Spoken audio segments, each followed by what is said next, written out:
de Fala, Doutor? Então já manda sua pergunta pra gente, 12996057731, porque o assunto de hoje é uma relação muito significativa entre os cuidados com a saúde bucal e as doenças cardiovasculares e diabetes, Gui. Exatamente, né, Abi? Você de casa aí, sabia que inflamações na gengiva podem afetar diretamente a nossa saúde como um todo, Abi?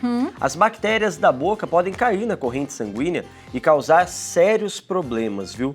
Alguns estudos têm mostrado que cuidar dos dentes, Abi, pode ajudar a evitar infarto, diversas outras doenças e ainda contribui também no tratamento de diabetes. Então, para descobrir como tudo isso se conecta e, claro, aprender como cuidar melhor da nossa saúde bucal, a gente conversa agora com a cirurgiã dentista e especialista, doutora Fabiana Guaclio. Seja muito bem-vinda! Obrigada. Acertei seu sobrenome? Acertou, Coalho.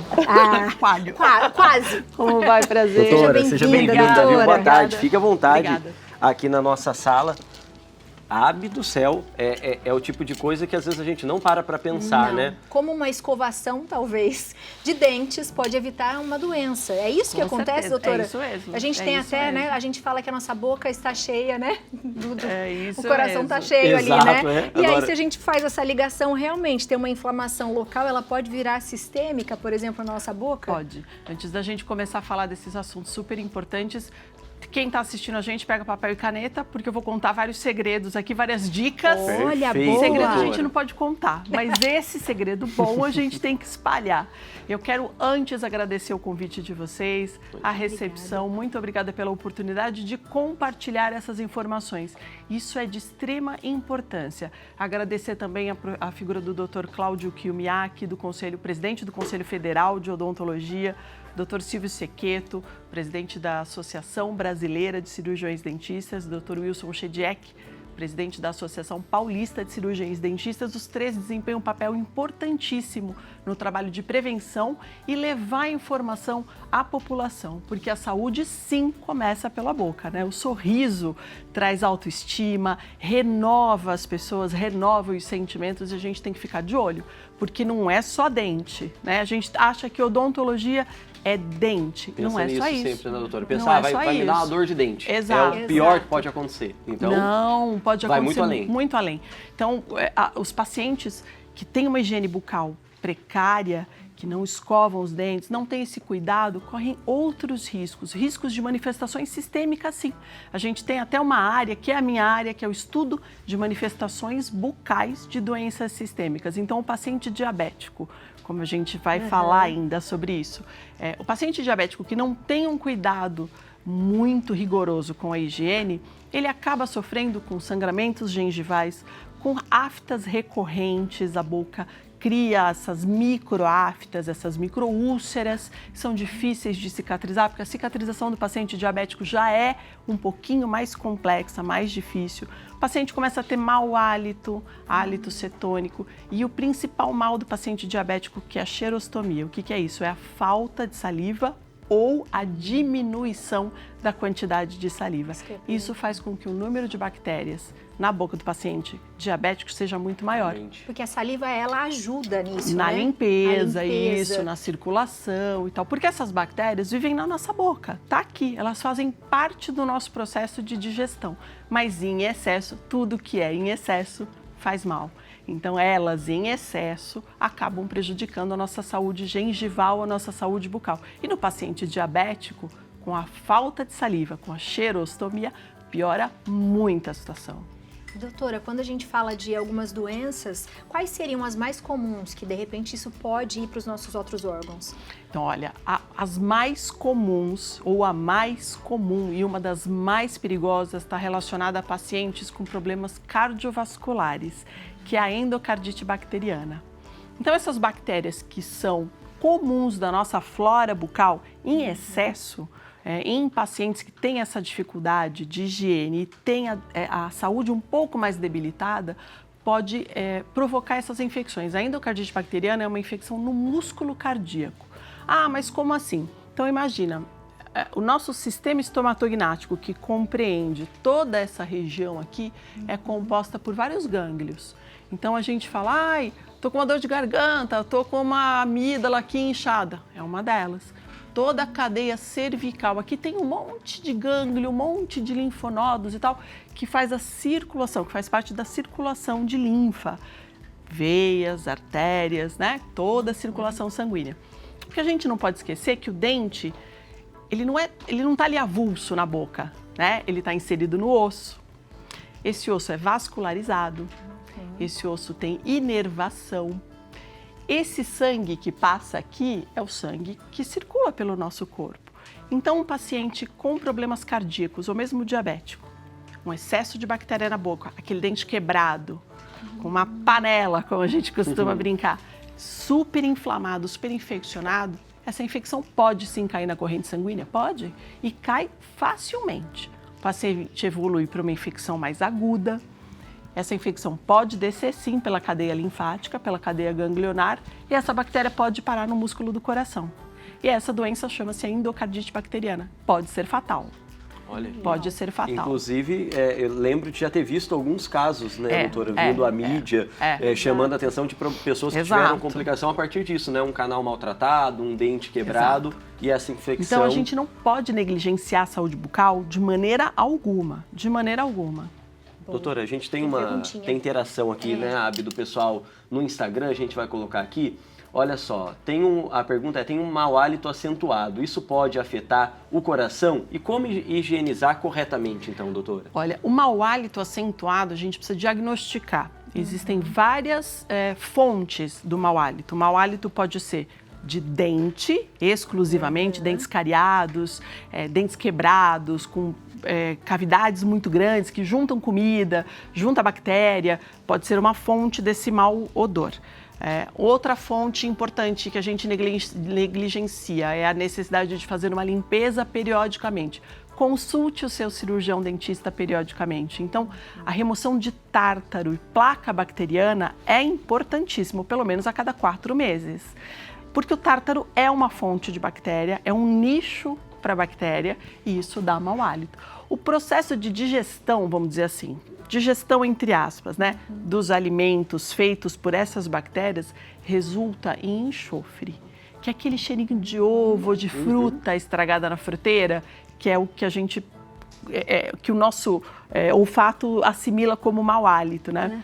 Isso está em decorrência de tártaro mesmo. Paciente que fuma, piora muito, né? Porque junta o mau hálito, o tártaro com cheiro de cigarro, né? Não toma água, exatamente, tem uma higiene deficiente. Então a gente precisa primeiro detectar o que é que está causando o mau hálito. Pacientes com refluxo gástrico têm mau hálito também. Então precisamos identificar a causa do mau hálito, tratar a causa e orientar o paciente a uma higienização correta, mais completa, para ficar de olho. Essa coisa de escovar o dente enquanto faz outra coisa, não. Hora de escovar o dente, hora de escovar o dente. Foco no que está fazendo. Você vai olhar no espelho, você vai abrir a boca, você vai tentar entender o que é que tem de errado na tua boca, né? Precisa pedir para o teu cirurgião dentista orientar quanto ao que é fisiológico e o que pode achar de estranho. Sabe, aquelas feridinhas, manchinhas brancas, manchinhas vermelhas, o sangramento gengival. Né? Então, precisa ficar de olho nisso. Boa, então para a gente saber se as pessoas em casa, de repente, estão cuidando bem da higiene bucal, estamos com Letícia Andrade nas ruas para perguntar pro pessoal, é isso, Lê? Boa tarde! Oi, Abi, boa tarde para você, para o Gui, para a doutora aí no estúdio, para todos que nos acompanham aqui no Viva Tarde, é isso mesmo. Eu tô nas ruas aqui da cidade de Caçapava e vou perguntar para as pessoas se elas cuidam da saúde bucal. A primeira, vem aqui comigo, qual que é o nome da senhora? Juraci. Dona Juraci, a senhora cuida dos seus dentes, da sua saúde bucal? Vai no dentista com frequência? Como é que é? Sim. Semana mesmo passou, eu já tô dando andamento, né? Tá? Eu tô se cuidando. E aí, me conta uma coisa, quantas vezes por dia a senhora escova o dente? Umas 4 vezes. Olha, de manhã, depois do almoço, na janta? Na janta, isso. E aí, antes de dormir? Antes de dormir, lógico. Olha só, gente. Cuidar, né, gente? Saúde em primeiro lugar. É importante. A senhora sabia que a saúde da nossa boca tem correlação com várias... Também faz parte da saúde do nosso corpo como inteiro? Sim. Sim, né? Já ouviu falar nisso? Uhum. Então é o que importa, é uma boca limpinha, que daí tudo dá certo. E tudo dá certo. Muito obrigada pela participação da senhora, viu? Bom passeio pra senhora. E ó, vem comigo, vamos aqui perguntar, tem uma senhora sentadinha? Vamos saber se ela também tem essa preocupação com a saúde bucal. Tudo bem com a senhora? Tá ao vivo na TV Aparecida? A senhora cuida da saúde da sua boca? Tem que ser, né? Tem que cuidar, né? E aí o que a senhora faz? Vai no dentista de quanto em quanto tempo? Me conta. De 6 em 6 meses. Olha, e daí faz a limpeza no geral. Sim. Já precisou fazer canal, essas coisas? Nunca precisei. Ai, que bênção. Então a saúde bucal está em dia. A senhora sabia que a saúde da nossa boca tem relação também, pode ter relação com o nosso coração? Que tudo isso interfere? Eu acredito. Acredita, mas sabia? Não sabia. Então, olha, depois a gente está ao vivo. A senhora assiste no YouTube, que tem uma especialista lá no estúdio compartilhando tudo pra gente. Legal, legal. Compartilha, Prazer em falar combinado? com vocês. Eu que agradeço, fica com Deus. E vem comigo, ó, vamos procurando o povo por aqui, porque parece que quando a gente tá ao vivo, gente, o povo some, viu? Vamos aqui, oi meninas, tudo bem? Vocês cuidam da saúde da boca de vocês? Sim. Vai no dentista com frequência? Sim.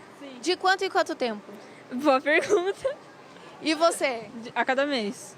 Ah, todo mês, porque troca o aparelho. E aí, passa o fio dental, como é que é? O fio dental não, mas eu tenho aquela escovinha de aparelho, é que o fio dental não passa já, por causa do aparelho mesmo. E escova o dente quantas vezes por dia? Umas 3 a 4. Arrasou, hein? Sabia que a saúde bucal é muito importante para a saúde do nosso corpo como inteiro? Acho que sim. É isso, muito obrigada pela participação de vocês, viu? Bom passeio. E a senhora, tudo bem? Escova o dente sempre? Mais ou menos. Ih, essa daqui falou, hein? Ah, amiguinho, eu volto com vocês aí no estúdio. E é isso, a gente tem que realmente cuidar da nossa saúde bucal, porque além do nosso sorriso transmitir aquele amor... Ah lá, ó, ela tá contando pra mim que acaba de comer escova, né? Então vamos mandar um beijo pra todo mundo lá no estúdio. Manda um beijo. Um beijo pra todo mundo. Aí, eu volto com vocês. Valeu, Lê. Um beijo pra ela, pra você também, minha amiga. Olha aí, várias camadas nessa Não é? história aí, né, doutora? Pois é. Primeiras pessoas demonstrando, pelo menos quem conversou com a Letícia, uma consciência nesse sentido, de que é importante cuidar, né? E a gente espera que esteja todo mundo cuidando bem. Fazendo, né? E aí me chamou a atenção uma coisa ali, Abi, quando a Lê perguntou quantas vezes as pessoas escovam os dentes por dia, porque quem tem criança em casa, assim como eu e tantos outros brasileiros, nesse Brasilzão de meu Deus, sabe que em algum momento a gente vai ser questionado assim, por que eu preciso escovar o dente a hora que eu acordo, se quando eu dormi eu escovei, eu dormi com a boca limpa? Doutora, me ajuda a explicar isso pro meu pequeno em casa e o pessoal de casa também. Tem paciente que quando a gente fala isso, ele fala, mas eu não consigo escovar logo que eu acordo, porque eu tenho um pouco de ânsia, eu acordo e fico enjoado. Ok, tudo bem, toma o seu café e escove o dente. Não, isso não é uma regra, né? Não é, que tem que ser a primeira coisa. Uma obrigatoriedade. Não, a gente respeita os hábitos dos pacientes, orienta para que seja feito, mas se você tem algum desconforto para fazer isso logo na primeira hora, de estômago vazio, ok, pode fazer depois. Por que a gente orienta? A língua é bom fazer antes, né, Não, doutor? sim, até porque a saburra que acumula durante a noite nada mais é do que restos epiteliais. Então é assim, a nossa boca descama, a nossa pele descama e a mucosa oral descama da mesma maneira. Às vezes você compra uma pasta de dente um pouco mais ácida, que agora tem essas com branqueadores, tem umas que tem bicarbonato, uma tem purpurina, outra muda de cor, um monte de coisa, para chamar a atenção, para incentivar, né? Mas algumas são mais ácidas. E aí, à noite, como diminui a quantidade de saliva, porque imagina, você está lá dormindo, roncando, e aí você engole saliva sem querer, você vai engasgar. Então, o nosso corpo é tão perfeito que ele entende que precisa diminuir a quantidade de saliva produzida durante o período noturno. Tá? E isso faz com que aquelas bactérias que te ajudaram o dia inteiro no teu processo de digestão, porque elas são fundamentais no nosso corpo, elas vão se proliferar. Por que bactéria precisa para crescer? Ambiente quente, checklist ok, temos. Escurinho, checklist 2 temos. Úmido, pra caramba, temos. Substrato, quer dizer, eu não escovei bem à noite e dormi com o resto alimentar na boca. Checklist 4 temos. Então, e a bactéria, né, que é o meio, o nicho, dente quebrado, prótese mal adaptada. Então, a gente tem um conjunto de fatores que nos leva à doença cárie. Um conjunto de fatores que nos leva ao acúmulo, por exemplo, de célula epitelial na língua, que é aquela saburrinha, né? Então, quando você acorda e você não fez uma higiene legal à noite, você tem esse conjunto todo que é muito ideal para a doença cárie se manifestar, ou para o acúmulo de tártaro e tal. E na boca fica o que a gente chama de biofilme, é uma película composto por células mortas, restos alimentares e bactéria. Então a gente rompe o biofilme logo na primeira camada e você vai tomar um café da manhã com uma boca mais limpinha, vai sentir o sabor melhor de alimentos e tal. Você veio de uma hipossalivação controlada, porque o teu organismo sabe o que está fazendo. E aí você vai voltar a salivar logo quando você pensa lá no seu pãozinho com manteiga, no seu café com leite, no seu Toddy. Você já começa a voltar, o seu sistema nervoso entende que você acordou. E as coisas voltam ao normal. Então eu deixo a critério do paciente. Se sente confortável, escova antes do café. Não, escova depois. Mas e o depois é obrigatório. O depois é obrigatório. Tem perguntinhas, doutora Mais? Que bom que vocês estão participando, a gente gosta, hein? Ó, meu filho tem um dente nascendo por cima do outro. Ele tem que arrancar, mas tem medo. Tem perigo manter por mais um tempo para ver se o dente que já tinha vai cair? E aí, doutora? Depende do dentinho e depende como é que esse outro dente, que é o permanente, está nascendo. Veja, a parte superior, um dente que é danado para fazer isso, que é para sair fora do esquadro, é o canino. E aí o canininho não cai, o de leite, o descido, o permanente vai sair aqui em cima. Sabe aquele canino que sai aqui quase embaixo da asa do nariz? Isso é ruim porque depois, no tratamento ortodôntico, a criança acaba sofrendo um pouquinho mais. A gente precisa ir lá em cima, laçar, descer aquele canino, colocar ele no lugar. Ou existe o risco do dente de leite anquilosar. Nossa, que palavra horrorosa. O que é isso? Ele vai endurecer de novo. Então ele começa a ficar mole, o permanente perde o start de erupção, ele perde o rumo, né? Ele se atrapalha ali para onde sair e ele resolve não sair. Ele fica lá embaixo e o dente de leite endurece de novo. Aí a gente tem aquelas crianças que caem em extração seriada.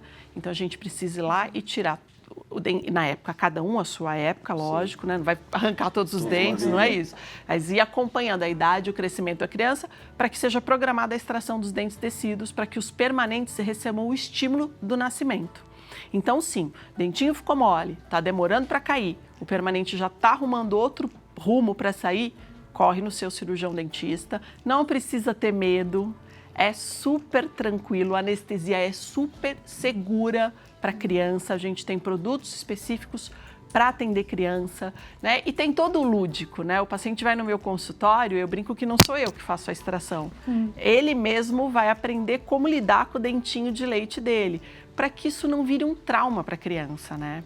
Porque é uma transição de fase, a gente tem que respeitar o medo, tem que respeitar essa fase, né? Novo, né? É muito pequenininho, dentinho de leite, vai começar a ficar molinho com 6 aninhos, para 7, saem os primeiros.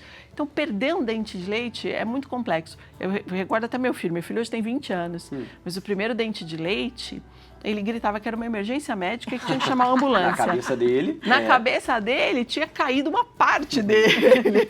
Perdi uma parte de mim, caramba.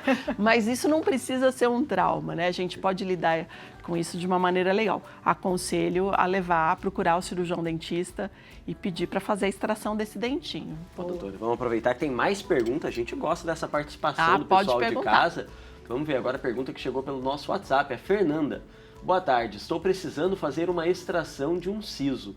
Tenho prolapso na válvula mitral discreto. O dentista falou que só vai fazer a extração se o cardiologista liberar. O problema é que estou sem condições de pagar uma consulta e exames. Pode fazer a extração assim mesmo, sem esse aval do cardiologista? Fernanda, não pode. Fernanda, não tem como, de verdade. Esses problemas cardíacos são muito complicados no procedimento cirúrgico. Não é só o anestésico, porque nós temos anestésicos com vaso, sem vaso. O que é o vaso? Não o vaso, né? O vasodilatador, o vasoconstritor, que nos ajudam a potencializar o anestésico. O paciente cardíaco, a gente precisa observar se a pressão dele está em ordem, está em dia, se a medicação para a pressão está em ordem, está em dia, se a medicação para esse prolapso da válvula dela está em ordem, está em dia, se ela não está tendo nenhuma descarga extra de adrenalina. Porque aí você vai, o paciente tem uma parada cardiorrespiratória no seu consultório. Ah, mas foi o cirurgião dentista que injetou anestésico a mais. Não é. Né? O paciente já vem com uma questão cardiológica importante, às vezes não relata na anamnese, e aí acaba acontecendo as tragédias e a gente fica sem ter como resolver ali no consultório. A gente tem que pensar que o dente é um órgão, né, que está inserido em osso, que tem vascularização, que tem inervação própria. Então, é lógico que os anestésicos são seguros e o bloqueio é local, não é sistêmico. Mas existe sim o nervosismo da paciente, alterações de pressão, descargas emocionais que podem liberar hormônios a mais e fazer com que essa paciente tenha um problema cardíaco na cadeira. Então a gente pede sim autorização do cardiologista, até porque em alguns casos ele precisa aumentar a dose do remédio. Em alguns procedimentos cirúrgicos, por exemplo, um siso. Você fala, ah, mas um siso é tão fácil. Não é, gente. Às vezes você precisa cortar um pouquinho mais, traçar um caminho um pouco diferente para chegar naquele siso que normalmente pode, sabe, estar incluso, impactado, preso no osso. Usar brocas, fracionar esse dente para aliviar a dificuldade cirúrgica. E aí um paciente vai lá e toma um anticoagulante. E aí, como que eu faço? Ele vai sangrar muito. Né? Os pacientes que têm problemas cardíacos normalmente tomam anticoagulante. Então, é um bololô. E que a gente precisa minimizar o risco. E precisa estar por dentro de todo esse histórico. E minimizar o risco cirúrgico, com certeza. Doutora, você é maravilhosa, né? Muito Ai, didática, obrigada. volte mais vezes. Por favor, certeza. Acho que todo mundo em casa Com conseguiu entender certeza. perfeitamente, foi maravilhoso. Você de casa aproveita, se tem alguma dúvida, continua mandando pra gente ali, a gente chama a doutora pra responder, Claro. tá? Os contatos da doutora tá aí na tela. Doutora, obrigado. Obrigada, Seja eu que sempre bem-vinda agradeço. aqui ao nosso Muito programa. obrigada pela Obrigado oportunidade. pelas orientações. E a Obrigada. gente vai aprendendo. É bem o que a doutora Não falou é? no começo, né, Abi? A gente já, todo mundo aqui, ó, anotando, porque teve dica para mais de metro aqui. Muitas, muitas. E, ó,